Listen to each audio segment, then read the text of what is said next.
Okay, it's that time of year again, and I start the same every single year, making my regular chocolate fudge. In this bowl is 3 cups semi-sweet chocolate chips and a can of sweetened condensed milk. That's upside down.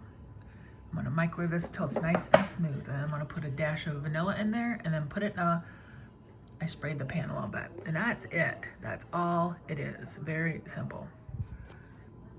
There we go, 1 batch down. This year, I usually did smaller pans, like 8x8s, when the fudge is thicker. This year I did 9x9, so the fudge is gonna be a little thinner, which will be a little easier to cut. So now I'm gonna go put this on my counter to cool while I move on to the same, except I will stir in some pecans, and then I'll do another batch and I'll stir in walnuts. And then I'll switch to do the peppermint batch. Here I go. I'm to the batch where I'm gonna put a tiny bit of peppermint, just a splash, and some peppermint bits to make a chocolate peppermint fudge. Okay, next kind of fudge. This is a bit of a softer fudge. Doing peanut butter. And all it is a thing of peanut butter, small thing. This is 18 ounces with a thing of vanilla frosting. Not whipped frosting, just regular frosting. And then I don't put anything else in it, just that, and set it up, and then I'll do another one, but I'll add some pecans to it after it's melted and put it in a pan. And then I'll do chocolate peanut butter, and then chocolate peanut butter with walnuts. And that's my goal for today. 8 fudges is my goal. Here's my list. This is my accomplishment of the day, 8 batches. There's the last batch, which is chocolate peanut butter walnut. Let's cruise around the room. I'm getting ready to put foil on them and label them.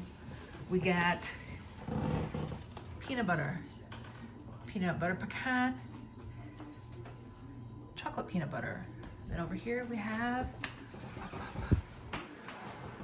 chocolate walnut, chocolate pecan, chocolate peppermint. So, done for the day. See you tomorrow.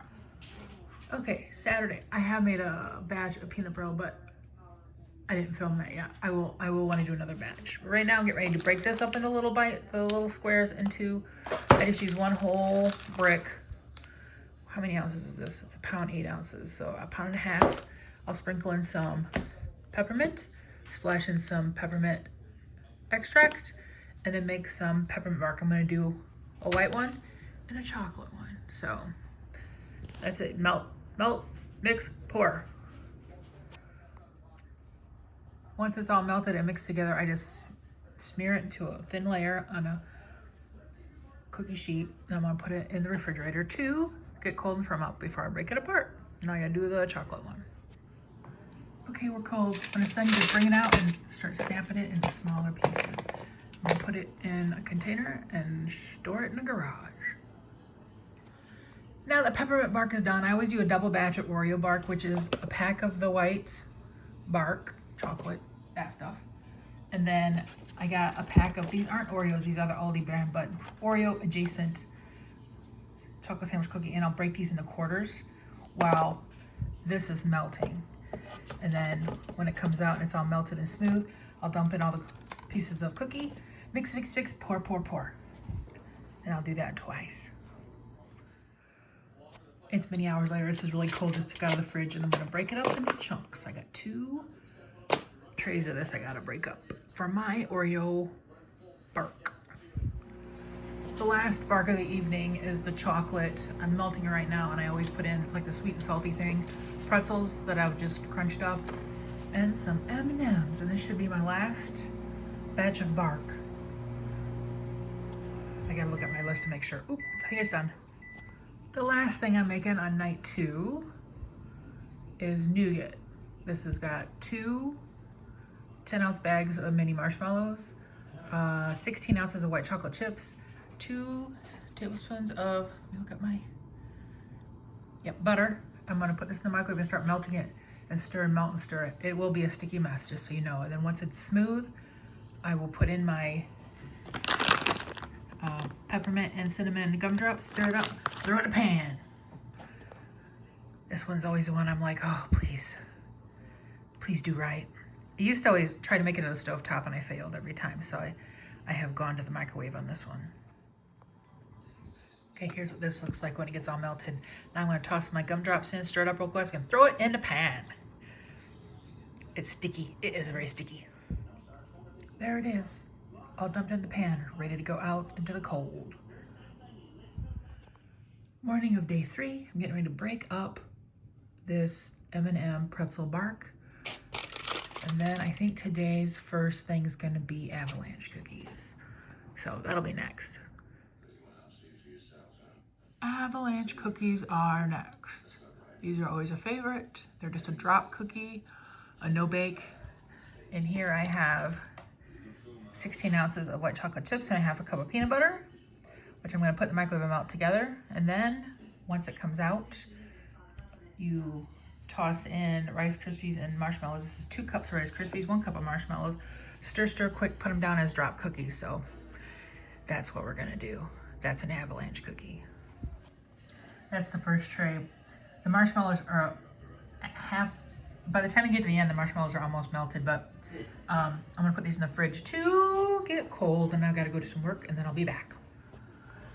Okay, next is the newbie of the season, and here I have a cup of butterscotch chips with a half a cup of peanut butter, which I'm gonna melt down, and when it's all melted together, I will mix in, this is 2 cups of chow mein noodles and a half a cup of peanuts. So I'm only doing a single batch just to see how it goes, because next year I'll probably do a double batch right off the bat if they work out well, but this is a new guy, so here we go. There they are. I just dropped them on a cookie sheet and they're gonna go in the refrigerator to chill. And now I'm going to do another batch. So next year I know for sure, do a double batch at one time. I just got my haystacks out. I made one little baby one to try. Let's take a little bite and see how it is. It crumbled. Very yummy. Okay, that's a win. Next up, butterscotch candy. Let me get set up. Butterscotch candy is another drop cookie. I just, since my last batch was a butterscotch thing, I just kept it. This is 12 ounces of white chocolate chips and butterscotch chocolate chips, which I will melt, and then I will stir in 2 cups of peanut butter till it's all smooth. And then I will dump in this, which is 2 cups of peanuts, 2 cups of marshmallow, and 2 cups of Rice Krispie cereal. So another batch of drop cookies. Day number 4, Monday. I just did a brick of that chocolate bark from Aldi, and then a splash of vanilla and some cashews. I'm making cashew clusters. That's it. Just pour some in here. Pour with your heart. Just stir until you get to a consistency you like, and just spoon them on a cookie sheet. This looks dirty because I have stuff in it. This is my peanut brittle. This is the last batch I'm doing. I'm using the last of my peanuts right now. This is my 4th batch. So I figured I better film it, or I'm not gonna, this is the last one I'm gonna make. In this bowl is a cup of peanuts, a cup of sugar, and a half of cup of light corn syrup that you kind of muddle around, and you wanna put this in the microwave for 4 minutes. While it's in there, butter a pan really well. You can tell I've used this for other batches because there's bits of peanut brittle on here, but butter this really well. I have a teaspoon of butter waiting to throw in it, and then I'll do a teaspoon of vanilla, and then you put that in for another 40 seconds after. You want to stir real well. It'll be like molten lava, people. And then when it comes out again, you throw in a teaspoon of baking powder or soda. What is this? Is this baking powder or soda? Hang on. Baking soda. I had to look here at my cheat sheet. And then it'll do a chemical reaction in it, and it'll make it frothy, and then you want to hurry up, mix, throw it on a pan. And you'll see it once I throw it on a pan, because it's hard to do it all while filming. I see Dad rolling the garbage can out to the curb. Okay, I'll be back. This is what it looks like after 4 minutes. There's that. I'm just gonna do a splash of vanilla. I'm not gonna measure it this time. It's sizzling. Now I gotta stir it up real well and do the 40 seconds thing. And then, so close on it. Is he still in the driveway? No, he finally left. Okay, I'll be back. There it is, throw it on the pan. And I want to tell you, be very careful when dealing with this stuff because it is very, very hot and will burn you very, very easily. Now I got to soak this for a while in hot water because this is a bit of a bear to clean. But yes, there is my peanut brittle. Only one thing left. Candied pecans. That'll probably be tomorrow. Day 5, and it's my last thing I'm making. I'm not doing Buckeyes this year. I just don't have it in me. Earlier today I did another batch of one kind of bark and some more cashew clusters. But this, I'm doing candied pecans in the oven. I'm preheating the oven to 240 degrees right now. I'm going to tell you, the recipe I want to tell you is for 1 pound. I'm doing 4 pounds, so I quadrupled everything. In this bowl, I had to get a big bowl since I'm doing so many. You want to do an egg white, 2 teaspoons of vanilla, and 2 teaspoons of water that I'm going to get in here and get all mixed up. But for me, it's going to be 4 egg whites. That's why I got a little bowl here to do 1 egg at a time, because one time I had a mishap. Okay, let me get all that stuff and liquids in here. Okay, I got my egg whites, water, and vanilla whisked together, and you're just gonna dump in your pecans. There's 1 bag, 2 bags, and then you're just gonna get them all coated in wetness.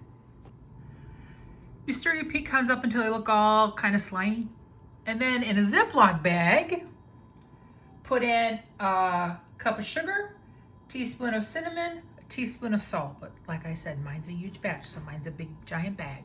And you get out your pecans in there and toss them around till they're nice and coated. I got my pecans on 2 big cookie sheets, and I'm gonna put them in the oven, and about every 15-20 minutes, you're just going to give them a zhuzh around a little bit.